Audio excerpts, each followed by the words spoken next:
Hello tout le monde, j'espère que vous allez bien en ce jour très ensoleillé. Il fait très chaud quand je filme cette vidéo parce qu'en plus du coup mes fenêtres sont fermées, donc je meurs de chaud avec les éclairages en plus, c'est super. Mais bon, tout va bien quand même. Aujourd'hui on se retrouve, comme vous avez pu voir dans le titre, pour une revue sur les produits Tarte. Je vais enfin tester les produits de la marque. Alors j'ai dans une très vieille vidéo il y a au moins 2 ans, j'avais fait un petit make-up avec la palette, parce que j'ai déjà la palette Tartelette in Bloom. Donc en soi, voilà, j'avais déjà testé un produit Tarte, mais je n'ai jamais testé les produits teint, le fond de teint, le fameux Shape Tape, tout ça. J'ai pas tout pris non plus parce que l'argent c'est pas de l'eau, je suis pas Crésus, voilà. Mais j'ai pris le principal, j'ai mis tout ce qu'il fallait pour faire mon petit look là-dedans. Donc on va commencer sans plus tarder, c'est parti. À la base, je voulais m'acheter la base Smoothing Primer, je crois qu'elle s'appelle comme ça. Celle qu'on voit beaucoup dans les vidéos de Sandria, celle qui cache, enfin qui floute bien les pores. Mais je me suis dit, vas-y, j'ai déjà des petits produits à terminer, niveau base, tout ça, j'en ai encore un peu. Donc je vais pas prendre et je le testerai un peu plus tard. Donc aujourd'hui, en base, je vais mettre une petite base de chez Make Up Forever. C'est la base hydratante. Alors en fond de teint j'ai pris, il y avait soit le Concealer soit le Amazonian Clay. J'ai pris le Amazonian Clay Full Coverage Foundation, voilà. Le Concealer me tentait bien aussi, mais j'ai tellement entendu parler du Amazonian Clay que j'avais trop envie de le tester. La petite boîte est comme ceci mais ça va partir à la poubelle. Vous avez le petit flacon comme ça et moi je l'ai pris en teinte Ivory, j'espère que ça va aller. Donc c'est vraiment un fond de teint haute couvrance, mat. Et qu'est-ce qui nous promet d'autre le coco? 12 heures de tenue. Bon après, est-ce que je reste souvent 12 heures avec un fond de teint? Oui, oui. S'il tient toute la journée, moi ça me va. Je pense qu'il n'en faut pas beaucoup. Je vais l'appliquer à l'éponge. Suspense, c'est parti. Alors pour l'instant la couvrance elle me choque pas.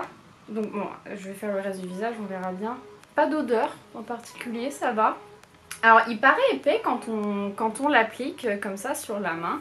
Mais ça va. À l'application, il n'y a pas d'effet de matière. Pour la haute couvrance, je sais pas. J'ai l'impression qu'il est peut-être pas aussi couvrant que le Huda, mais la couleur est top. Mais j'aime bien la texture du fond de teint. Ça va, sur la peau, il fait une jolie peau. Il a un joli rendu. Bon point pour le fond de teint. Après, à voir sur la tenue, tout ça. On verra bien, hein. Ça c'est ça qui va jouer. En anti-cerne, vous vous doutez bien que j'ai pris le fameux Shape Tape. Vous avez soit le Shape Tape, soit le Creaseless, mais le plus connu c'est le Shape Tape. Moi je l'ai pris en teinte 16N Fair Light Neutral. Il y a énormément de teintes. Donc le Shape Tape est à 27 € et il a combien de millilitres déjà? 10 millilitres. Il a un très bon rapport qualité-prix. Mais je pense que du coup pour moduler un peu la couvrance, je vais en mettre un... Je vais bien le descendre. J'aime bien l'embout. Ne me déçois pas petit Shape Tape. La couleur est bonne aussi, ça va. Parce que moi je préfère avoir un anti-cerne un peu plus clair toujours. Il s'estompe bien, il se travaille bien. Comme le fond de teint. Le fond de teint aussi se travaille très bien. Parfait. J'ai pas pris de poudre parce que comme vous le savez j'ai déjà pas mal de poudre à terminer. Je vais poudrer avec la poudre Too Faced Banana que j'ai testée dans une autre vidéo. Et le reste du visage je vais poudrer avec la SFX 7 de NYX.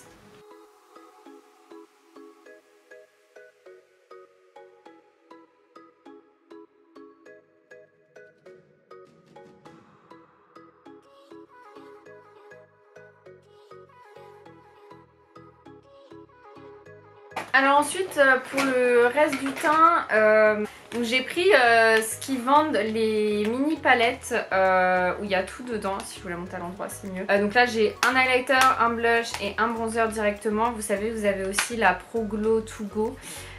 Qui est la miniature de la Pro Glow. Donc pour l'instant le teint ça va, hein. La palette se présente comme ceci. Donc c'est la Hamptons Weekender Contour Palette.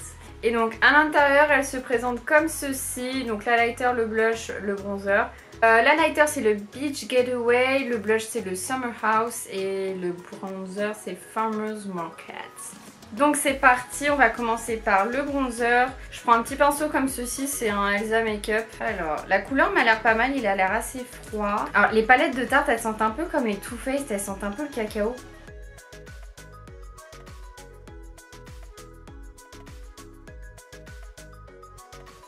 Ah ouais j'adore. Il a une très belle couleur, il me rappelle le Milk Chocolate Soleil de Too Faced. Donc c'est plutôt parfait. C'est vraiment la couleur de bronzer qu'il me faut. On va passer au blush qui est mat et qui est très pigmenté. J'ai à peine appuyé le pinceau. On va enlever l'excédent. Il est plutôt joli. Et alors attention, la lighter. J'ai rien swatché, hein, donc vous savez, je sais même pas si c'est top ou pas.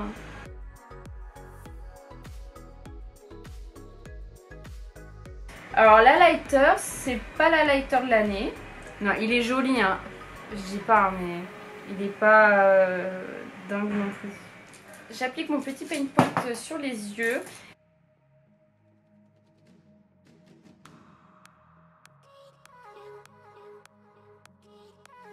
Donc comme je vous l'ai dit en début de vidéo, moi j'ai déjà la palette Tartelette in Bloom. Et en fait donc j'hésitais à reprendre une palette, je me suis dit est-ce que je leur fais juste un make-up, mais ce serait archi simple de faire avec la Tartelette in Bloom parce que c'est une palette qui est vraiment neutre. Voilà, c'est une palette de bon neutre, hein. Les fards sont d'excellente qualité. Mais j'avais très envie de tester la dernière, la Rainforest of the Sea, la High Tide and Good Vibes. Donc vous savez c'est la dernière qui est sortie, qui est toute mini comme ça, j'aime trop. Donc voilà, vous avez même le petit détail de l'eau, j'adore. Alors la palette elle est évidemment comme ceci.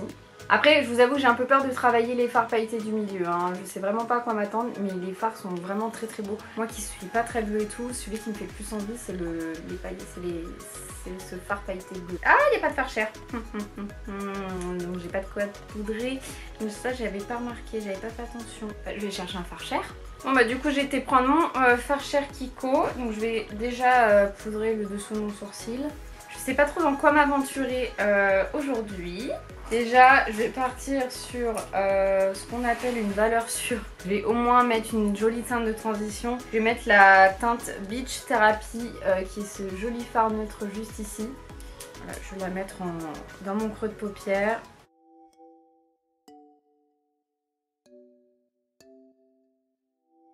C'est un très joli fard, il s'estompe bien. Franchement, on va partir sur du bleu. Mais comment je vais faire ça, je sais pas. Je vais prendre un petit pinceau comme ça, plat mais un peu fluffy. Je vais prendre le Surf's Up, le bleu clair. Je vais commencer à le travailler dans mon creux également.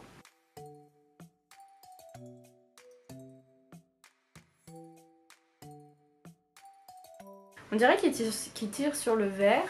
Enfin après vous me direz c'est un bleu turquoise qui tire un peu sur le vert. Mais c'est vrai que là sur ma paupière, il ressort plus vert que bleu. Pourtant il est bien bleu. Dans mon coin externe, j'hésite entre les deux bleus foncés en fait. Ce qui est sûr c'est que je veux mettre ça aussi en paupière mobile, mais j'hésite entre les deux bleus. Je vais prendre le Deep Blue. Il me tente bien, celui-ci.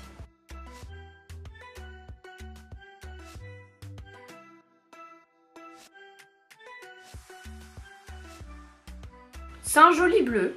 Ça va, il marque bien, mais je pense que si j'avais mis un petit crayon bleu en dessous, je pense que ça aurait pu être encore mieux.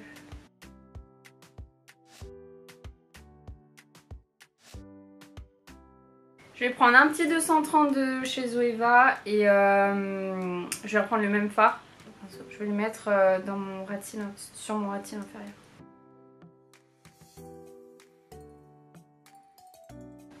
Il est grave beau, je suis choquée.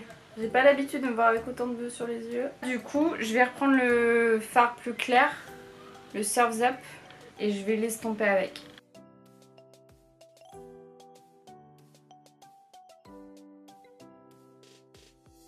Ok, j'adore. Bon, après là je dis ça, mais ça se trouve avec le fard paillette je vais déchanter. Je vais retravailler comme d'hab, je vais un peu nettoyer avec mon paint pot. On va faire ça comme ça. Je vais juste estomper un peu les bords. Alors, de toute façon on va faire un test tout bête pour voir si les paillettes accrochent, mais je pense pas. Donc on va tenter ce joli fard bleu qui s'appelle Aquaholic. Est-ce que je tente le pinceau silicone? Alors, le silicone ça n'a pas l'air d'accrocher non plus. On va faire ça au doigt. Ah ouais, c'est vraiment des paillettes. Elles sont magnifiques. Je reviens. Oh là là là là là là là là là.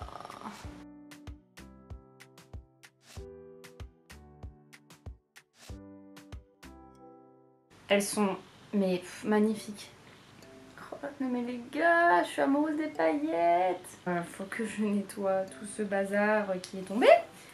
Donc j'en ai fini avec les paillettes bleues qui sont absolument divines. Maintenant il faut que je m'attaque au coin interne et j'hésite entre les paillettes argentées ou les champagnes. Je tenterais bien les champagnes, donc ça s'appelle Champagne Beach. C'est celle-ci. Je vais les appliquer au doigt aussi je pense. J'ai été chercher ma petite colle à paillettes, la NYX et la Glitter Primer. On va tenter. J'ai peur de tout gâcher mais on va tenter. Je vais prendre un petit pinceau comme ça, plat d'Urban Decay.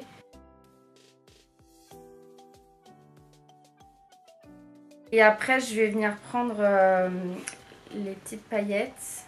Alors celles-là je peux plus les manier avec le pinceau j'ai l'impression. Je pense qu'après ça dépend aussi des fibres du pinceau. Oh mon dieu. Alors moi je suis pas très paillette en général hein. Mais là en ce moment j'aime de plus en plus avec tout ce qu'on voit. Mais est-ce qu'on en parle ou pas 5 minutes s'il vous plaît? Non mais je suis choquée. Allô? Franchement je laisse comme ça parce que je trouve que ça fait tellement une belle touche paillette. C'est bon, j'aime trop cette palette et je pense qu'elle va me réconcilier avec le bleu. Je vais pas faire de liner parce que c'est beaucoup trop joli. Et je vais direct passer au fossile. Fossile, sourcil ou mascara, tout ça. Je reviens à la fin pour les lèvres. Alors, j'ai mis mes fossiles, c'est un peu la cata, il faut vraiment que je les change. Ceux-là, c'est des NYX, mais ça fait un moment que je les ai. Du coup, j'étais en train de réfléchir, vu que j'ai envie de paillettes à fond là, à cause de ça. Je me demande si sur mon highlight, je vais pas rajouter des paillettes. Les argentées. Comme ça, on aura presque toutes utilisées, il faudra juste que j'utilise les roses. Je vais tenter, parce que franchement, ça me tente de ouf. Les argentées s'appellent Turtlettes. Turtle, hein, mais pas le tartelette, le turtle. Moi qui voulais acheter le gel Urban Decay, je crois que j'ai pas besoin pour l'instant. J'ai un peu trop abusé là, j'ai fait une barre. Merde. Bon bah ne soyez pas trop gourmande sur les paillettes, hein, parce que avec la colle, ça ne part pas. Écoutez, ma foi, les paillettes ça fait jamais de mal. Donc bah du coup on va maintenant passer aux lèvres. Moi franchement je trouve ça grave beau. Je vais mettre celui-ci. Donc je vais mettre le NYX Lingerie en teinte Ruffle Trim bordure à volant. Voilà le résultat de ce petit look avec les lèvres, ce que ça donne. J'aime bien, ça me plaît. J'ai des paillettes qui tombent là donc j'en ai partout. Donc du coup voilà, j'espère que ce petit look vous aura plu, ça change un petit peu. J'espère que ce petit look vous aura plu et si c'est le cas, n'hésitez pas à laisser un pouce en l'air sous cette vidéo, ça me fera hyper plaisir et évidemment abonnez-vous. Enfin voilà, je vous invite à venir. Abonnez-vous, c'est entièrement gratuit et ça me fait grave plaisir. Vous avez aussi tous mes petits réseaux sociaux en barre d'infos. Et en attendant la prochaine vidéo, moi je vous dis à très vite et prenez soin de vous. Salut!